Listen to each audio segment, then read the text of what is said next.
Welcome everybody to Voices from the Past, and we are meant to be listening to something other than me right now, so here we go. Are you looking for a place to meet like-minded people? Perhaps you're a light worker looking for a safe place to share your thoughts and services. We've got a place for you, IntuiTalks.com. Join for free, post updates, blogs, create and join groups via website or radio or class package. The possibilities are endless. Join the all-spiritual, all-under-one roof network, www.IntuiTalks.com. And again, welcome to Voices from the Past. I'm Dorothy-holder, and today we're looking at, oh my gosh, you see, I know not to do that. Are you looking for a place to meet like-minded people? Perhaps you're a light worker looking for a safe place to share your thoughts and services. We've got a place I've got for to you. stop doing that. IntuiTalks.com. Join for free, post updates, blogs. Perfect. Sorry about that. I'm supposed to click stop, and I keep clicking close. That's why it does that.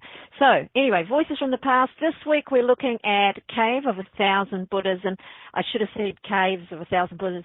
This is phenomenal. If you've never seen the imagery around this, go search it on Google, because they're actually known as the Mogao Caves, and they are stunning beyond belief. We aren't talking about just a hole in the ground here. We're talking about something that's taken a lot of energy and a lot of effort. It's the most amazing, beautiful, fantastic thing you could ever hope to see. There are a lot of grottos that are exciting and interesting, but I think very few of them have the work put into them that these caves do. They basically, represent a time when the idea of something being sacred wasn't just lip service. It wasn't just an idea. It just was not something that we thought about in terms of maybe possibilities. This is something that's curiosity. This is something that was created and developed for the sole purpose of education, of spiritual development, enlightenment, and the understanding that going out and seeking that is a phenomenal thing. As we look at this particular image here, you can see that the caves are fairly nondescript outside of the big entranceway, but there are 1,000 of them. There are so many of these caves, and each one of them has got a purpose or an idea. But what we're talking about today, just look at that Buddha, the artistry, the walls, the carvings within. These things are carved out from a central, from rock, from bedrock.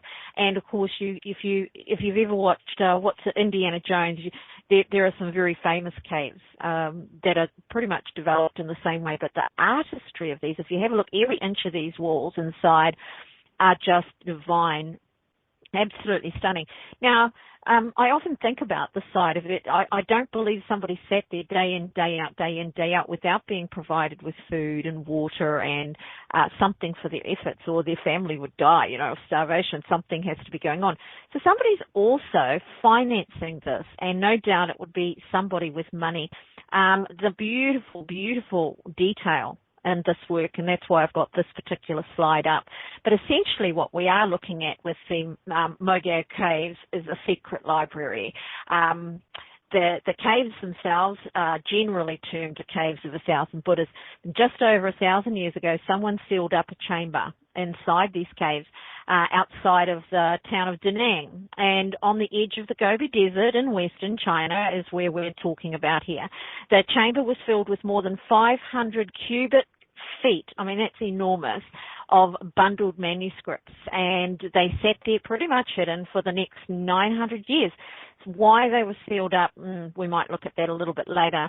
When the room, which came to be known as the Da Nang Library, was finally opened in 1900, it was hailed as one of the great archaeological discoveries, and it got as much attention as well, because at that point it was on a par with the discovery of Tutankhamun's tomb and the Dead Sea Scrolls. Noticeably, many of these were kind of brought to the public eye or considered to be discoveries around that time. Those early 1900s, there were archaeologists and explorers and dealers in antiquities running around all over the place. Now, one of the sad aspects of this is, of course, the whole of the manuscripts, they were literally being sold all over the world to different museums, and these museums were buying them up large. And because they were buying them up large, it got broken up quite significantly. From the 40,000 manuscripts that were there were bits and bobs all over the place. But a little bit of that was about timing in the Da Nang history or the Chinese history. When it was found, in 1900, there was a lot of unrest in China. It included documents that were in at least 17 languages, which was profound. 24 scripts, mainly many of which have been extinct for centuries and only known to a few of examples. So we're talking about rare documents. In 1900, they were rare. They were probably rare when they were sealed. The Buddhists at the time mingled and mixed with Manichaeans, Christians, Zoroastrians, and you'll see Zoroastrians mingling with everybody. Jews, Chinese scribes copied Tibetan prayers that had been translated from Sanskrit by Indian monks working for Turkish Khans. That's what we're talking about. Genghis Khan, we know, was a very, very educated man, and he was very, very, and I say very, very twice now, interested in preserving, creating, adopting these principles. I think he was possibly one of the first rulers of Tibet, the Mongolians, who understood, that these things needed to be preserved. He had a collection second to none, just so as we're clear about him. We may have to look at him at some point in the future. Given the international flavor of the materials and what things were written on, the languages they were written. When we talk about the script, we're talking about syntax. We're talking about how language is put together. And when it's hard to work out how it's put together, there's a lot of gap filling going on. But there are the scholars sort of agreed that the idea was the studies should be international, that you needed international scholars looking at this because that's the way it needed to be treated, since we had international works here. We had works in so many different languages. You needed the specialists of those districts, of those areas. The texts preserved are of huge variety of interests, including a book on divination, which is here to the runes. Now, runes we tend to think of as Germanic and Celtic of origin, but clearly if they were, there was something else going on. While we see some similarities here, I want to be clear that the scholars, when I was looking at this material, said that these runes were a language. They weren't runes insofar as we are used to. I can't remember the name of the Germanic runes. I can't remember their name. Begins with F. I wish Jenny was here. She'd be able to tell us. But actually the similarities end right there. They say that it's very clear that while they explored these similarities to see if they were the same thing with a different spin, and came up with the Turkic runes are actually quite different, with only a few similarities, and the sounds and the way that they work is different as well. Interestingly enough, it is divination. It's determined to be divination, and we see this in all of these ancient texts. We see magic, we see divination. It's only later on, when somebody tries to control all of this, that they try to take it out of the hands of the people. The beautiful thing about Buddhism, Zoroastrianism, and Jainism is their whole drive was to give the enlightenment to the people, not to hold it for a few and say that you have to come to me to get your God, to meet your God, to get your information, to be enlightened. They were very much that you need to learn this for yourself. You need to enlighten yourself. We will teach you the principles of how to do that, and that's essentially what we're looking at here. If we look at the Turkic runes, they have writings in them that suggest that if a boy finds eagle droppings, the omen is good. If an old ox is eaten by ants, it is bad. So there's this whole list of documentation about what good and bad omens are that you could refer to. A little bit like a dream dictionary now, or signs, symbols, that kind of things. Welcome, Dolores. Very interesting. So the earliest known copy prior to these texts is 800 BC of this Turkic runes. 800 BC, the Turkic runes were found in I'm not sure if it's a cave, I could have that wrong, but in Russia, in Afghanistan, that kind of area. But even more importantly, the find shows something else, that printing copies wasn't developed in Europe by the Gutenbergs, and it was essentially developed in China, and it was developed a very long time ago, because what they're finding 800 years BC or 1,000 years BC are actually printed versions, and there's multiple printings of different things. So they've taken printing and they've made it a thing so that the oral traditions could be shared, and that it could be shared from place to place. The scholars of the time, the Sanskrit monks, it was just a really fascinating time to my mind, where you had all of this stuff being done. But the Diamond Sutra, which is what we're going to look at today, which is, we can't go through 40,000, and we can't go through the whole of the sutras that were written down. They were actually commissioned, and its intention was that the king or the emperor paid to have the printings done. The printings were then offered freely to people, to individuals, to monks to share. The idea was that by distributing the sutras, you gained good karma. And the Buddha himself tells you to do that. In fact, when you read some of this, you start to think that the Buddha was kind of vain. He reminds you of like he reminds you of the Anthony, Tony Robbins of the world and the Oprah Winfreys of the world, where their fame is in the way they share a message. Because they're famous and because they have everything they could possibly want, even though he eschewed material things, people gave him stuff all the time. He wanted for nothing. Then that's Siddhartha I'm talking about, Buddha. At the end of the day, he could afford to sit under a tree and just talk to people. He didn't have to go and work in labor. He didn't have to engage in manual labor and supply food for his family. He didn't have to do any of that. And while we look a lot at these people, I think we need to take that on board. You haven't got a care in the world. And it's like the gurus of today. If you go to India, the gurus, everything they want, all of their needs are met. And while there are huge amounts of money involved, they themselves live fairly frugally, but they want for nothing. They have wonderful places to live. It's easy to live frugal when you're not the one paying for it. How's that?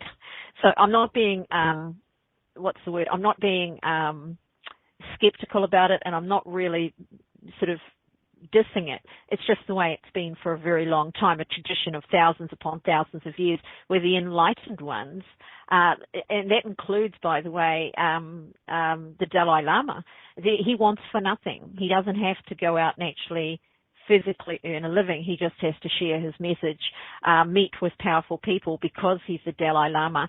That's something he can do.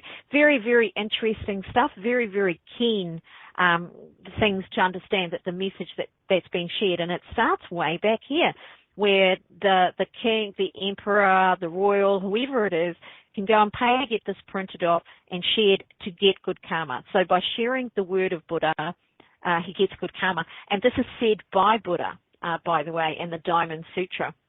Its intention was never to be bought and paid for. And I think about buying Bibles.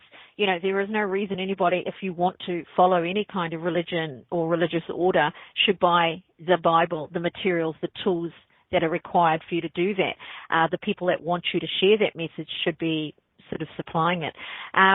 There were also almanacs, a lot of different versions of almanacs. And just so as we understand what an almanac is, that it's a calendar, it's astrological references, it's a person who writes about the events of that year. It's sort of historical as well.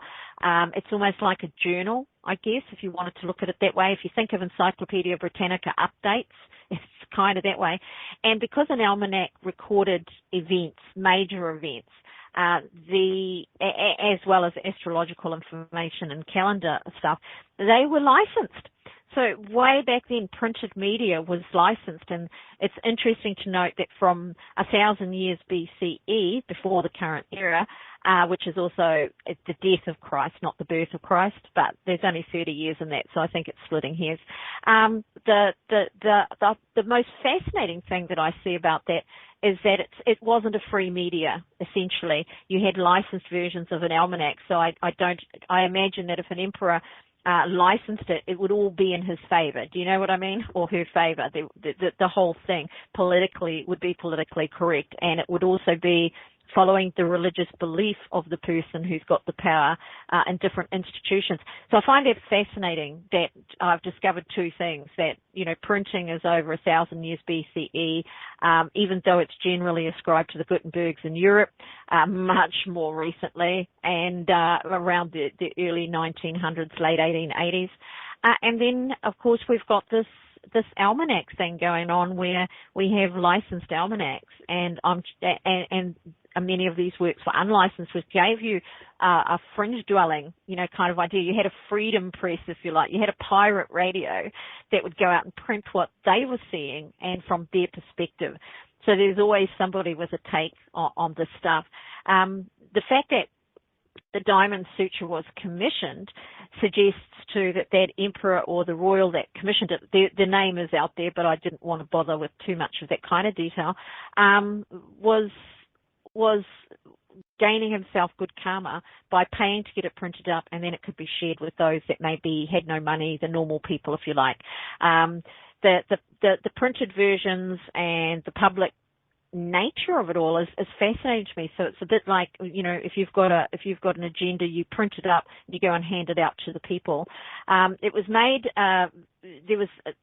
At some point, it was made into, the Diamond Sutra was made into 7 sections, each printed from a single block, which is how it was done. And that's why they made it into 7 chapters, essentially. First, the text was painted on thin paper, and the reason I put this in there is I find it fascinating. Painted on thin paper, which was pasted face down onto the wooden block. Then the block carver followed the reversed shapes of the characters, and from the carved block, as many as 1,000 sheets a day could be printed. 1,000 years BCE, that is like 3,000 years ago, and I love it. And of course, we've gone on and we understand screen printing and linotyping and all of that kind of thing come into play, but it was already in existence. So the bigger mystery, I suppose, in all of this that hasn't yet been resolved is no one really knows why the library was sealed up in the first place, but most likely it was to protect the sacred texts that were involved in it, or the sutras. At the time when it was sealed up, the Muslim invaders were stamping their authority in the area. So simply by looking at the caves, it's clear that while the caves themselves were not hidden, they were devoted to Buddha. And that being the case, as we see in these beautiful slides, Buddha is everywhere through here. The devas, anything to do with Buddhism is in these caves. So it would not have been too far a stretch. I mean, look at that. It's just stunning. It wouldn't have been too far a stretch to see people, which is iconic for religion, basically, is one comes in and they just deface everything of another religion or of another choice to the point of ridiculous defacing, So these caves could have been defaced, but they weren't. But there was clearly a determination to protect the manuscripts, which could have been destroyed very easily. The oldest complete printed and dated book is a Buddhist text known as the Diamond Sutra, and this is what that looks like. The detail, we have to have a close-up of that because the detail is just phenomenal. Everything, there's pictures that are drawings that are just stunning in the sutra, and of course you've got the writings. Now bear in mind, this is a print. This is actually a print, unlike the other texts we've looked at that are all handwritten and hand-drawn. These are printed. The Diamond Sutra, the reason I'm looking at that is it was printed, not written, printed in 868 BCE. The name itself is suggested by Siddhartha. Siddhartha being, Siddhartha Gautama is Buddha, is a copy of one of his sermons. The text is designed to, quote unquote, cut like a diamond blade through worldly illusion to illuminate what is real and everlasting. It was found hidden in the cave in 1907 by British explorers. The cave in the desert, with its dry air probably being sealed up as well, helped to preserve the item. So it would have been cool and very, very dry. It was I didn't ever, actually for all the looking through that, I didn't quite see what kind of paper they used, but it would have been paper. It may have been rice paper. I'm not sure though. The text deals with the identity and criticizes the idea that people have an immutable core. So, today in quantum physics, and this is where I keep coming back to, how do these documents influence us today, and how do what we know today reflect back to what they knew prior to the idea of a computer, prior to the idea of massive explorational equipment that can look down beyond your very cells. And what they're talking about there is that there is no immutable core. What they may not have understood, and what as an understanding may change so many ways of perspective and can't be ignored, is that we really don't have an immutable core. That when quantum physicists narrowed down and got bigger and bigger microscopes and looked down at the cell, then the DNA, then they went down to the center of the cell. They went right to the very nucleus of the cell of a human being, and they found light.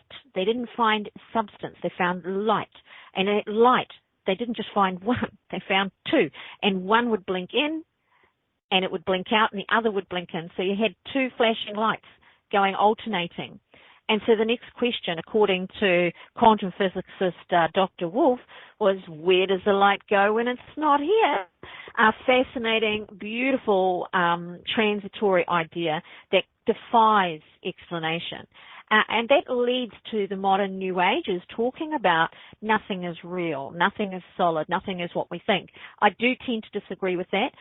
When we look at the idea that everything's made of light, we still have a collection of it. It's brought together, and it creates an expression, and that expression is what we experience as reality. The moment you cut your hand, you can tell anybody you like that it's not real, but it really does hurt and it really does alter your life. You can tell a person who's got a missing limb, it's not real, grow one back, and it's not going to happen. So we do have a level of reality within all of this. But way back then, they were talking about that this core is not there, that there's no immutable core, there's no base reality. And at the instant we look at it that it's a reality we're talking about, which is what was developed later as an idea, as a new age thing, is that things are unreal. Caroline Myss, with her A Course in Miracles, it just pisses me off a lot of the time when she talks about life as an illusion. Well, people that are living an illusion or who believe their life is an illusion may not live their life fully, and they may not enjoy their life in a way that they can. And they may live unrealistically as well, because there is a bottom line there. If you don't eat, you will die. Once you move into another reality, which we're not even certain of, we can't prove or otherwise, eternal life may simply be that drawing back into the bunch of particles that exist that are immutable. These particles never break down. They just shift from one being to another. They're the ultimate expression of recycling anything. I think it's the most beautiful, amazing thing, that eternal life is essentially not about you, and it's not about your soul. It's not about a god or gods. It's not about a set religion, belief, or even enlightenment, but essentially it could potentially come down to simply the fact that particles never cease to exist, and they just shift and join and conjoin and become part of another creation as soon as they become available to become part of another creation. So the ultimate recycling. The text sort of deals with the identity, the book holds itself in very high regard, or Buddha himself holds himself in very high regard, because he's quoted as saying, if a good son or a good daughter dedicates lifetimes, as many as the sands in the river Ganges, to charitable acts, and there were another person who memorized as much as one 4-line verse of this scripture and taught it to others, the merit of the latter would be by far greater. I'm horrified by that, I've got to say. Okay then. So doing good works by Buddha is seen as less and lesser than reciting his words. Please be clear that that's what it means, because it really does mean that.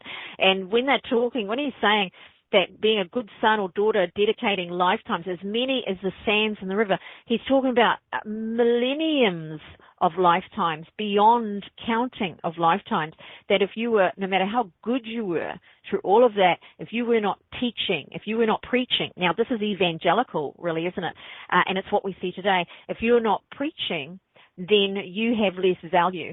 And we do see that. I look at that. I see people comparing themselves to Mother Teresa, and then I go, well, she didn't have to strive. None of these people had to work for a living. None of these people had to feed themselves or clothe themselves. They didn't have to feed or clothe the people that they were looking after or preaching to. They didn't have any of that responsibility. Mother Teresa did not feed and clothe children. Missions did. Missionaries, volunteers came in by their droves, money given by people paid for these things. And when we start understanding that, then the vehicle which is used to get that there becomes sort of secondary, not primary. And yet there's this tendency to go and take that person and iconize them to a point of sometimes ridiculous, because suddenly what they have is huge value and you have very little, yet you may give more every single day. You know, if you've got a person who has got 3 or 4 kids and they're doing their thing and they're supporting their life, and they give $1, you know, to a charity or to a person sitting on the side of the road, or if they walk a nice old lady across the road on a regular basis, they look after the people around them. To me, that person has greater value. End of story, because they're giving what they have. And there are a lot of parables around that. You know, the rich man giving $1 million a year to a charity where he earns $25 million a year is not necessarily to be praised, because he doesn't feel that giving. It means nothing to him, and likely can be a tax exemption for many as well. And you get the poor man who steps out of his way to help somebody else. I had a story come through from a New Zealand woman who'd gone, this is just this morning, she'd gone off to get a haircut, opens the purse and realizes that she doesn't have her cards, she doesn't have the money for her haircut, which was $15, and the manager and the staff there belittled her and told her she couldn't leave, she couldn't go and do anything to try and get the money, and so they're saying somebody has to come here, and they held her. She said, call a security guard, we'll talk to them. They said, we've already done that. The security guard comes up, sees the situation, sees how embarrassed the woman is, and he just says, here you go, here's your $15, pays for her haircut and says, just bring it to the office when you can. She immediately drives home, gets her pieces she left behind, gets the money. Now, what does she do?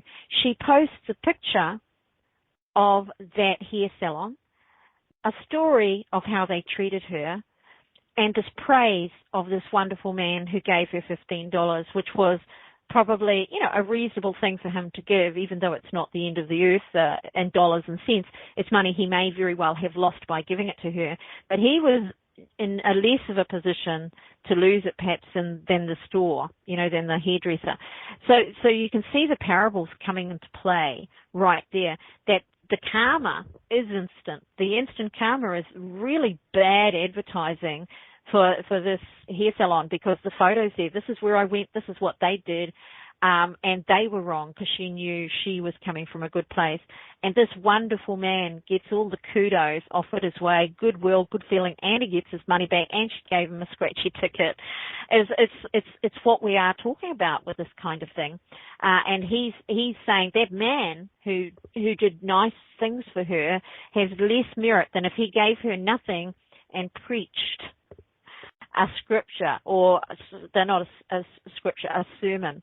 The illustration at the beginning of this Diamond Sutra, which is this one here, this is the beginning of it, is expounding, shows the Buddha expounding the sutra to an elderly disciple called Subhuti. Most of the Diamond Sutra is related to this. This is way older than, you know, we've heard of the Kama Sutra and all sorts of sutras. This is older than these by a long shot, and this is a printing of an original one, so obviously goes back and is well known by the time it's printed off and well thought of. The full name meaning of the diamond is supposed to say something like the diamond of transcendent wisdom. The text is designed to cut like a diamond blade through worldly illusion to illuminate what is real, and everlasting. At no point are those words designed to make you think that your life isn't real, but it's designed for you to find what's the most important for you. They're very subjective, like Zen writings. Zen writings are very subjective, and like my own spiritual journey, as we start to develop understanding, first we learn something and we know it. And then as we develop an understanding, we know it a little bit better. We understand it more until we get to a point where we completely understand it. And so we learn that the knowledge of it is far less than the understanding of it, the comprehension, which is what enlightenment is. It's comprehension, it's understanding, it's knowing what's actually underneath it all. What does it mean as a concept, not what do the words mean, not reciting the words, but feeling it all. So it's a very fascinating thing. Thich Nhat Hanh says the title means, because they are subjective, the diamond that cuts through afflictions, ignorance, illusion, or delusion. Now, delusion is comparative with denial, and we see all of that when a person doesn't understand their role in are happening in their life or a continued lifestyle, very often the word denial comes into play. It's like, for example, if you talk to a person who's having difficulties with their health and you tell them, all you need to do is stop this, and they go, no, I'm not doing that.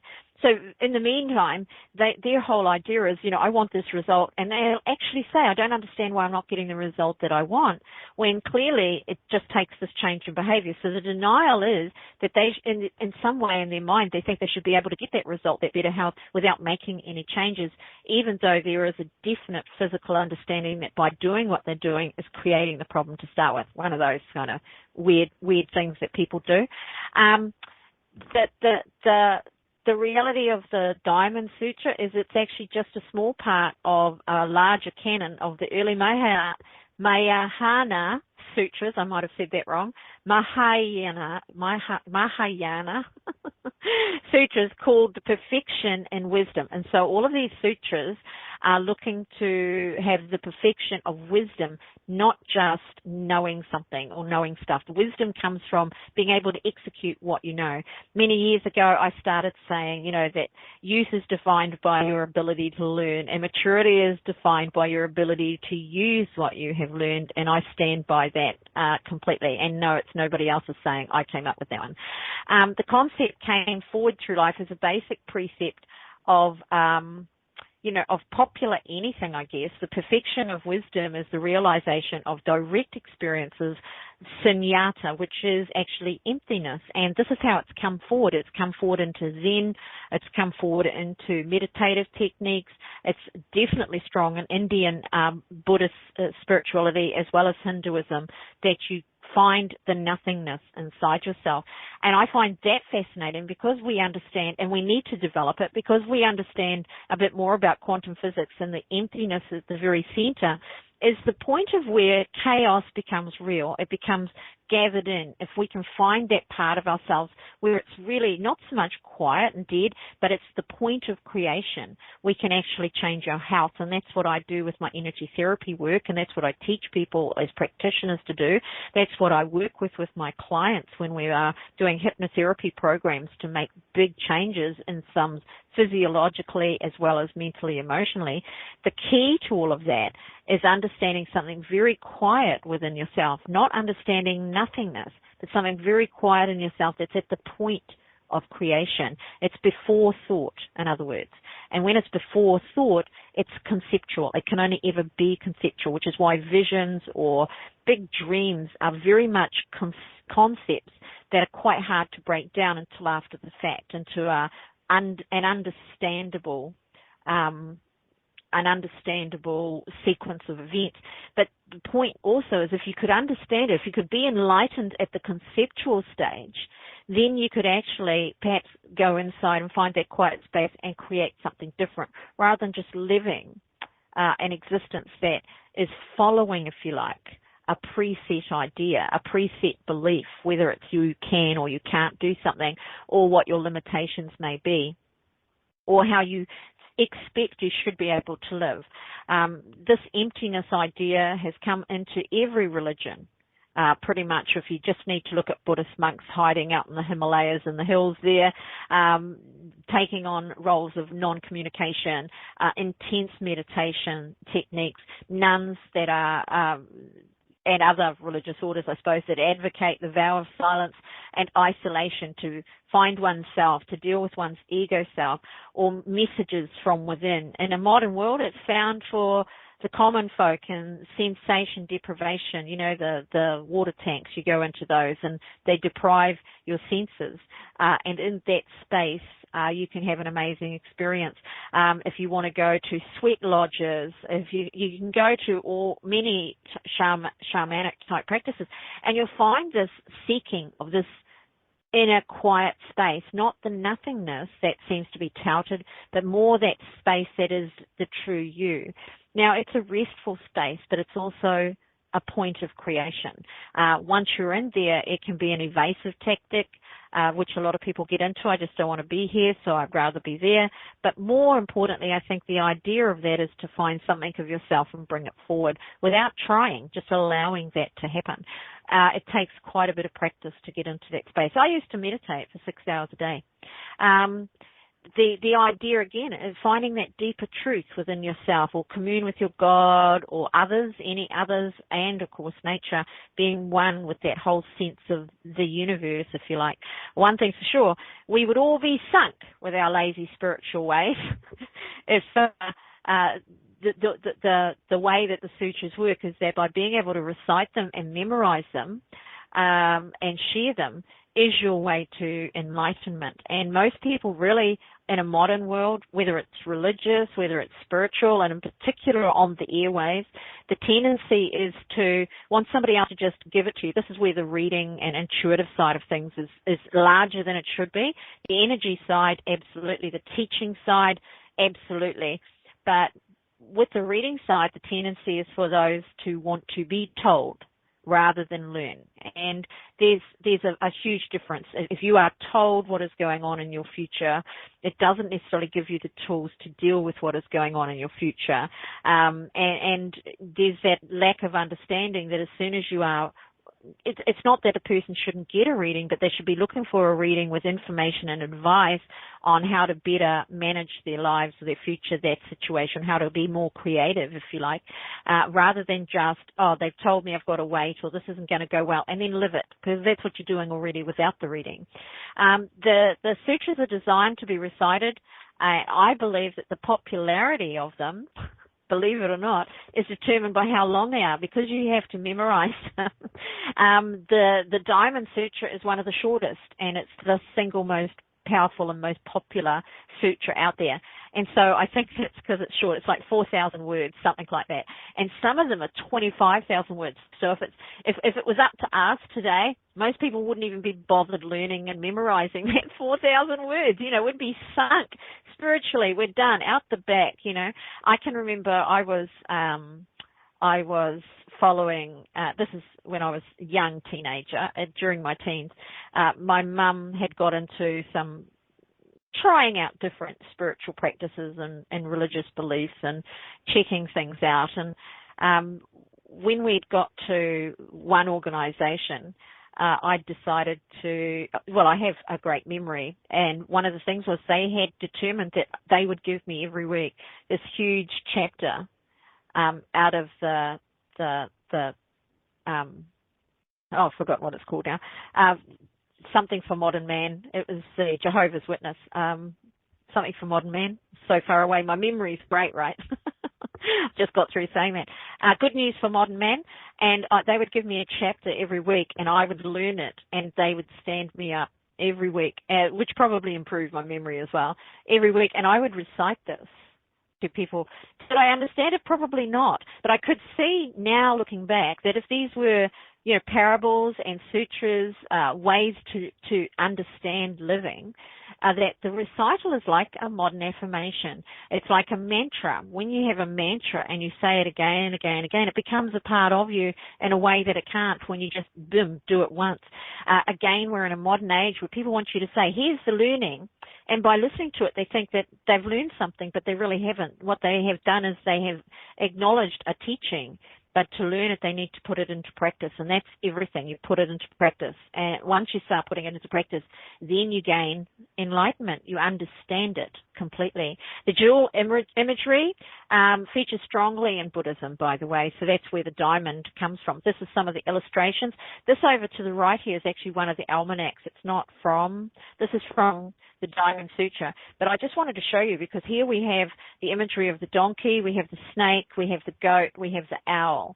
So these are images that have held sway. That will be the Chinese zodiac, by the way, that have held sway for a very long time, which in itself is phenomenal because the Chinese zodiac works over 60 years, I think it is. 60 years? Yeah. So you go through it because the beginning every time over 60 years changes where the beginning is. Anyway, I digress. So at the center of the face of Buddhism, there are three jewels, and this is where this comes in, or a triple jewel. The Buddha, his teaching is the Dharma, and the spiritual community is the Sangha, and the popular Buddhist parable tells of the story of the poor man who travels for life unaware of the precious jewel that he has sewn into the hem of his coat by a well-meaning friend. And because he's unaware of that, he lives the life of a beggar, of a poor man, but he had the jewel all along. These parables and the way of teaching spiritual principles through parables, that was the gift. That was the gift Jesus had also, the same Siddhartha had, but they're not the only one. The gurus of modern Indian practices do exactly that. They sit there every day. They come out. They've got thousands of people. I mean, the average band would be happy to get a daily visitation that these guys get. And they sit there and they tell a story or they get asked questions as in, what's his name? Oh, I've forgotten his name. Oh, it's gone. They sit there and they answer these questions, but they answer them in such a way that they're not really answering the question. They're telling a story or they're relating a circumstance, and they're stuff that we can all recognize. Well, guess what else does that? The tarot does that. It gives us life circumstance and spiritual desire, if you like, the undercurrent, how we should be versus how we are. And by revealing both of those things to us, it shows us what we are and a way to evolve past that. If it's creating unhappiness for you, if we imbibe in it too much, then it will cause problems in our life. Parable teaching has been the most popular way to aid memory and bring conceptual understanding to those seeking spiritual enlightenment for, millennia. It was used most effectively in a very recent, as in the last 20 years, by James Redfield. His was the first spiritual fiction to go into the bestsellers list. It was the very first, maybe even the last, that it actually found its way onto the bestseller list. His book, The Celestine Prophecy, which reads like a whodunit, with each chapter offering the mystery and the enlightenment found. The narrator, who is the main character, is narrating through the book. And he's a character who's not named through most of the novel or throughout the novel, is an educated man who spent his adult life working with emotionally damaged teens. However, when he becomes aware that he is not helping these children in the way that he wants to, he quits and goes to live at his lake home. And the home was built by his grandfather and it was a special treat. The bottom line there, he embarks from that moment on this journey of enlightenment. He joins groups where they use energy to grow plants. He meets people and learns about coincidence and how coincidence isn't coincidence. So you follow his story, as a fictional character, and you understand principles. And so as a first learning for its time in, 1993, somewhere in there, the early 1990s, it was like this amazing revelation. So we again have teaching by parable. It became a bestseller because people recognized the elements in there. And it was easy to see them because you're not applying them to yourself, so it gives you objectivity, which is also something pretty fascinating in itself. It was a great book, and I quite liked the 10th Sense or whatever it was too, the second one. I thought it had less going for it, but it was still very interesting. And explaining concepts is a gift. If you can explain concepts, you can always do very, very well in teaching people anything, spiritual development or otherwise. But when you sit there and you try to explain a concept, it's very difficult. So you need to break it down to a story that describes the concept and include the principle. It's such a popular way to teach that it's just been a phenomenon, really. Enlightenment itself is always a really hard one because it isn't instantly revealed. And so when you read through the Diamond Sutra, you can go and get all of these sutras, by the way. There has been the last 20, 30 years, I suppose, there has been this huge digitization because they have made their way through so few of the manuscripts. It was recognized that you needed to be able to have access from all of the scholars. And so we're just entering a time, sadly, where those who own these and have these aren't hiding it from everybody else, and that scholars aren't making a reputation by having access and nobody else has access. We're moving past that, where the understanding is if we really want to know, we need to put it in the hands of the scholars, and we can't pass it around. So what they're doing is they've got this massive digitization project for the Nagaya caves, or the caves of 1,000 Buddhas manuscripts.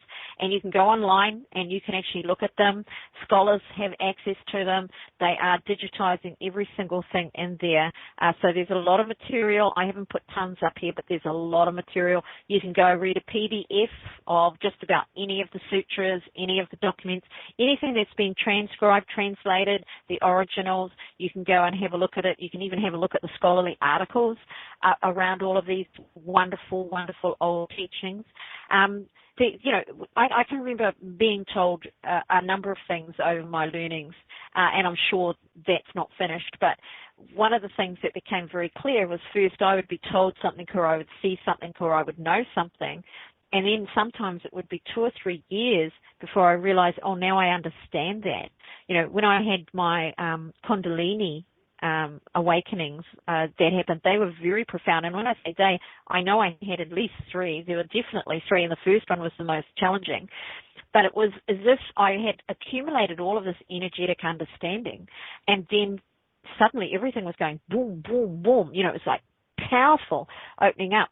And then once that happened, I understood a number of things about my own life, about my own experiences. That's enlightenment. I finally understood certain things as opposed to just knowing those things and responding to life in regards to those experiences. Understanding an experience, when you are told by New Agers now that you can go out there and you can give thanks for all your experiences or love your experiences, I don't think that was necessarily the intention. You just need to understand them. Once you understand them, that means you understand more about the other person. You understand more about how that happened. And when you understand that, you take less of the responsibility on yourself, or you take less of the expectation upon yourself, and you can live a more creative life because of it, rather than having those experiences limiting your life. You understand that they're placed in the past, and that it was a unique dynamic between you and that person, not necessarily you and other people of that same age and same gender and same environment. That is to say, if you did have a father that took off when you were young, it does not mean that you are going to be abandoned by every man you ever meet, but you might enter your relationships believing that. Therefore, you did not understand. You do not comprehend that that was that man, and he was in that relationship, and he wasn't just in that relationship with you, but with your other parent and your other siblings, and he had a whole different life that contributed to his behavior, a whole different upbringing that contributed to that behavior. So when we understand, we no longer are judging that behavior. We're no longer feeling betrayed or abandoned, because we can look at things more with greater perspective, that person was living a life that they understood, good or bad. You don't have to like it, but when you understand that it wasn't all about you, then you can start looking forward, and you can go, okay, so if I meet a man over here, it doesn't mean he's going to abandon me because my dad did that. I don't have to be attracted to non-committed people. There's that alliance and understanding that I don't have to be attracted to people that are like that. That's a choice that I'm making because it's comfortable, it's easy, whatever it might be. Kind of fascinating, whichever way you go. What happens, though, is that when you've got something that's really worth knowing, that's got a very deeply intense, subtle layer of meaning, is that it does reveal itself in stages. I can remember getting what I felt like people talk about downloads and so on. When I was doing my meditation cycle, I got to a point once where I actually remembered everything that I considered to be a past life, one after the other, boom, boom, boom, boom, boom, thousands of years of existence, experience. in one meditation. It was phenomenal, absolutely phenomenal. And when I came out of that, I was like, what just happened? You know, what did I just experience there? I was so fascinated by it that I started researching past lives. I started looking into this extra ideal, which moved me beyond the, you know, basic karma, you did this and now you're living that. But the bottom end of it all was that it was something that was so huge that it took me like 3 or 4 months, if not 5 months, to be able to express it. I would find things coming out in conversations. I had another situation where I was receiving information, and again, I would be talking to somebody 7 or 8 months later, and something would start coming out of my mouth, and I'd think, where did that come from? And then I'd realize, oh, actually, that came from back there. I just didn't know how to formulate the words for it. We've got a conceptual understanding, and then we kind of break that down. So if you can imagine on a computer, you've got a compressed file. That file is inaccessible to you, decompress it. So if you imagine you're getting the compressed file, which is the concept, which is enormous and can encompass many years or many thousands of parts of information. And then there's a period of time that as you open that up, as you unzip it, unlock it, whatever, you start to find ways to bring that out into your understanding. It'll become a meditation, it'll become a thought, become words. Somebody will ask you the question and the information's there. The question becomes a decompression agent for that information. Really fascinating process. When you recognize that actually that information was always there because of this prior, I don't want to call it a download because I think that belittles what it actually is, that plugging into something that's greater than yourself, it then becomes something that you understand as you're speaking it. You're saying the words and you go, I get that. I really understand that, as if somebody else is talking to you, even though the words are coming out of your mouth. It's one of my favorite experiences ever. The late John Dado, Laurie Roshi, and I know I said all of that wrong. This is a wonderful picture, by the way, which is in the Diamond Sutra. Again, we have the venerated Buddha and all of the disciples, many disciples. The late John Dado, Laurie Roshi, said that when he first tried to read the Diamond Sutra, it drove me crazy.